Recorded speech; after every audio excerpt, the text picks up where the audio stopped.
Welcome to this week's Movie Math, giving you an in-depth analysis of the box office for the weekend of March 16th, where 21 Jump Street found itself at the head of the class.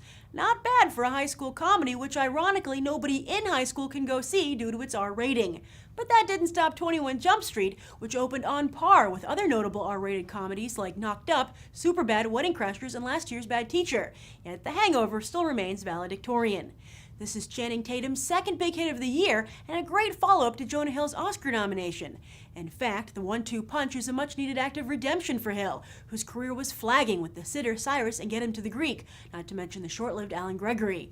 And with Hill also serving as executive producer and getting a story credit for 21 Jump Street, expect his stock to rise in Hollywood exponentially. And if Tatum can deliver a third win with Magic Mike in June, we'll consider both these guys freshly minted Hollywood royalty. The same goes for Illumination Entertainment, who is making a strong bid for the title of Tinseltown's go-to animation house.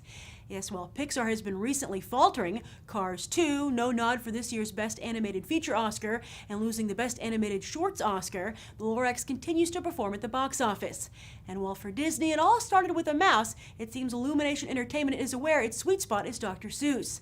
That's why last week Chris Meledandri announced he'll be making his third Dr. Seuss adaptation. His first was Horton Hears a Who when he was at Fox with The Cat in the Hat. Now, while Hollywood's first attempt wreaked more havoc on Dr. Seuss's reputation than Thing 1 and Thing 2, odds are strong that Meledandri, just like the magical Cat in the Hat, can clean up the mess. And speaking of Pixar, their reputation took another blow as the first live-action pick to come from one of the studio's top creative teams failed to connect with audiences. While some fans and Disney itself had hoped that word of mouth would be able to counter John Carter's bad buzz, that sadly wasn't the case as the pick fell 55% in its second weekend to third place. The pain was eased a little with an additional $40 million from the foreign box office, but Disney is still looking at a loss of $100 million or more. In fact, rumors are swirling in Hollywood that this could lead to a major restructuring of Disney's live-action feature films department in the next few months. Somewhere Dick Cook is smiling. Hey, Johnny Depp told Disney not to get rid of the guy. As for the weekend's other new releases, it looks like audiences do hable Espanol, or at least aren't turned off by subtitles, as Casa de mi Padre managed to open at number 9 despite playing in just under 400 theaters. Also of note, the Spanish language pick boasted the third highest per-screen average of the entire top 10, and easily bested the weekend's other limited release, Jeff Who Lives at Home. As for the rest of the top 10, it was a good weekend for family films, as both 1,000 Words and Journey 2 enjoyed the smallest drops, while Project X in its third weekend was hit hard by 21 Jump Street and thus had the biggest drop.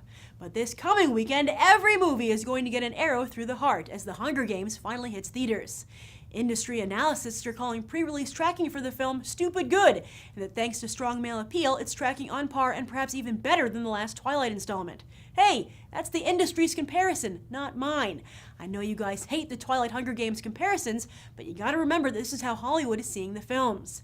But it won't be much longer until we find out what impact that perspective has had on the Hunger Games creatively.